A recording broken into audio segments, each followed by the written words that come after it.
So with the September PS5 system update, you may be thinking about adding an SSD to your PS5 for that extra storage. I mean, you can run out of space pretty quickly if you're like me and play multiple games on rotation, given that every PS5 only launches with a usable 660 plus gigabyte of SSD storage.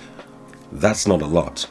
There's a variety of options for you to choose from because unlike Microsoft's Xbox Series proprietary Seagate plug-and-play 1TB solution, Sony allows you to pick compatible third-party M.2 NVMe SSD drives typically found in high-end gaming PCs. This means the prices are far more competitive, and as it stands, Xbox Seagate option is around $100 or UK pounds more expensive than a lot of the SSD sticks you can use on a PS5 or indeed PC. Now, at the time of this recording, Xbox Seagate 1TB SSD storage will set you back around $220 or 229 Great British pounds. So if you're stuck with what you're stuck with until that rumoured cheaper 512GB version is released, I'm hearing the price of that version will set you back roughly the same as a 1TB SSD stick you could use in a PS5 anyway.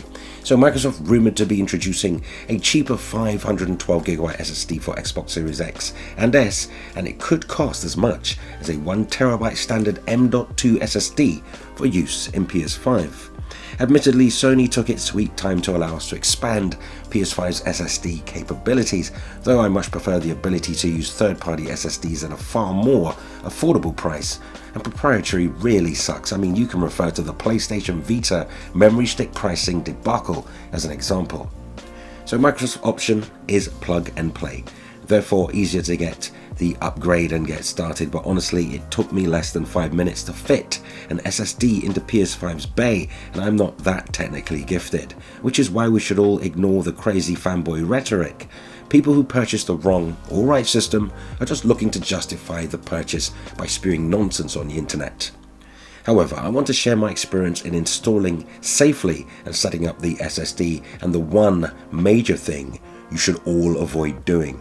And that is never, and I mean never, use heat sinks that come with rubber bands. For the love of gaming, please use a proper SSD case or a sealed enclosure. So I was playing Ghost of Tsushima Director's Cut for PS5, and the game was fully installed onto the new SSD, which is a WD Black SN850, 1TB, but I noticed some frame rate hiccups and stutters and pauses and an unusual buzzing sound emanating from inside the PS5 console. I had been only playing for like 2.5 hours, and I had noticed these issues running the game from the PS5's internal SSD before, so I moved the game back to that and it ran fine. I also tested a variety of PS5 and PS4 games. I found no issues when running apps from the PS5 stock SSD drive.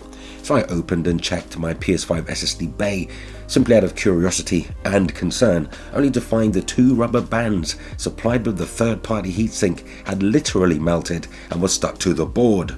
I was horrified.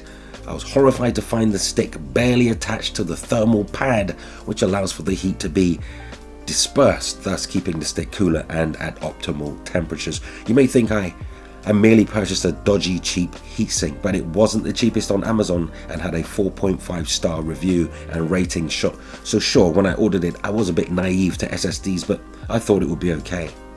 Let me tell you, those rubber bands melted within days, leaving the SSD barely attached to the thermal, which could be dangerous and could have consequences and cause damage to your PS5. Pay attention to the following issues like I did, and you'll realize that using these quote-unquote heat-resistant rubber bands to hold your SSD together is a really bad idea. So I found that the seat time was affected. Games were taking a little bit longer to load, not drastically longer, but longer.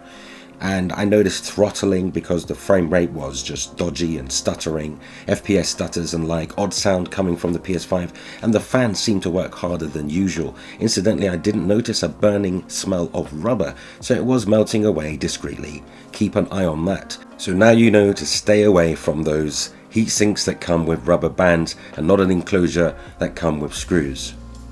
So moving on, as you all know, game data packages, that's games exceeding over 100GB, Well, yeah, it's been a bit of a problem for a lot of us, but that's all going to change, and soon.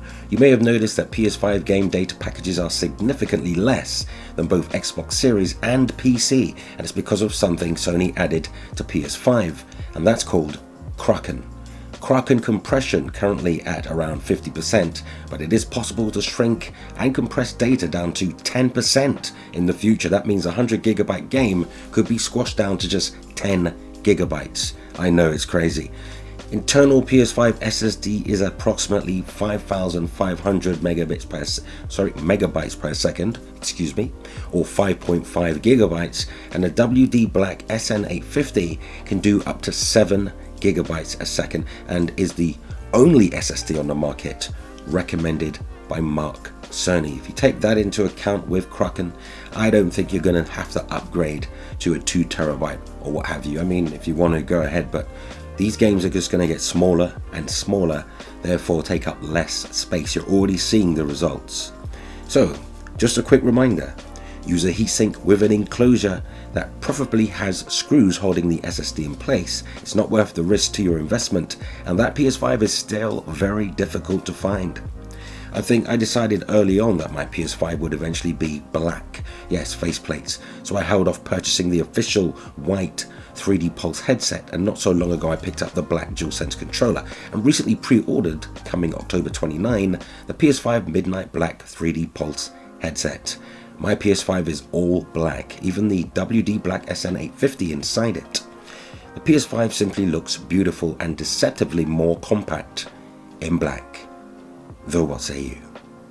Go ahead, sound off, share your thoughts and opinions on today's news, because that unfortunately brings us to the end of the video, but let's continue the discussion cordially in the comments. And for your gaming news, rumor, and plausible speculation, hit the like button, yes, subscribe, and yes, hit the notification bell. My throat is still a bit off. I'm getting over a cold, but help us reach more gamers. Feel free to share the video. Consider supporting Foxy Games UK via Patreon. You'll find a link in the video's description. Thank you for the extra support. That concludes our time together today. Thanks for hanging out. Until next time, play games, not corporations.